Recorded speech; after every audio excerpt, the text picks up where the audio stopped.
Hari ini merupakan sambutan hari perusahaan mikro kecil dan sederhana sedunia ataupun MSME International Day, dan bersempena dengan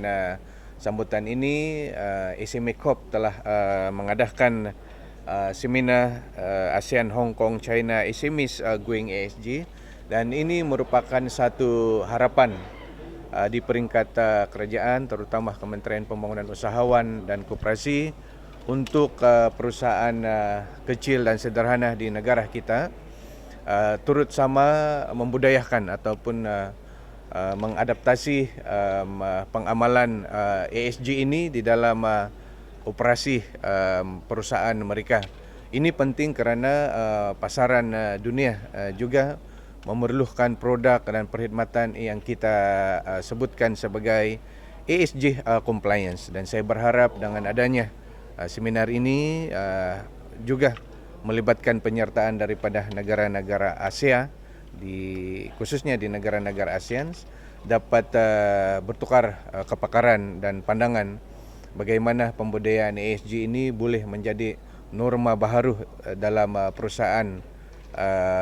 PKS, bukan hanya di Malaysia tetapi di rantau ASEAN dan Asia ini. Ya, seperti mana saya katakan tadi, sudah ada kesadaran yang begitu besar di kalangan pengguna di seluruh negara terkait dengan produk dan perkhidmatan yang kita sebut sebagai ESG compliance, dan di pasaran-pasaran tertentu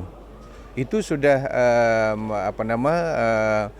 menjadikan ESG compliance ini sebagai satu kriteria untuk mana-mana produk dan perkhidmatan itu memasuki pasaran tersebut. Sebab itu penting untuk PKS di Malaysia untuk turut sama menjadikan ESG compliance ini sebagai norma di dalam operasi syarikat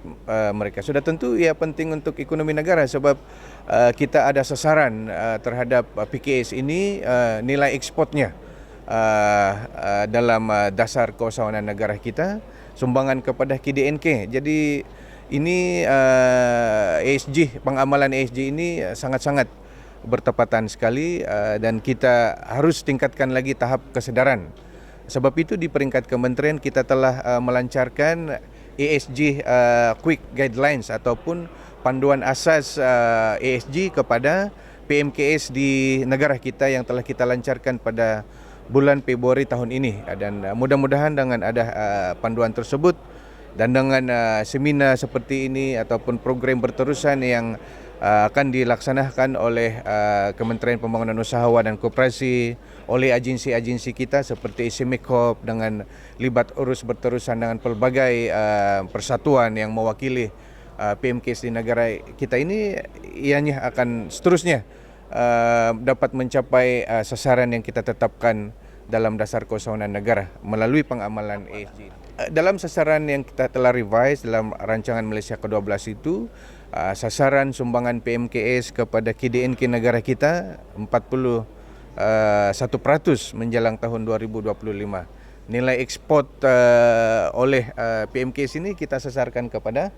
15%. Jadi sasaran itu sudah ada. Sebab itu kita mahu PMKS negara kita itu comply kepada ESG ini supaya dapat menempusi pasaran-pasaran di seluruh dunia.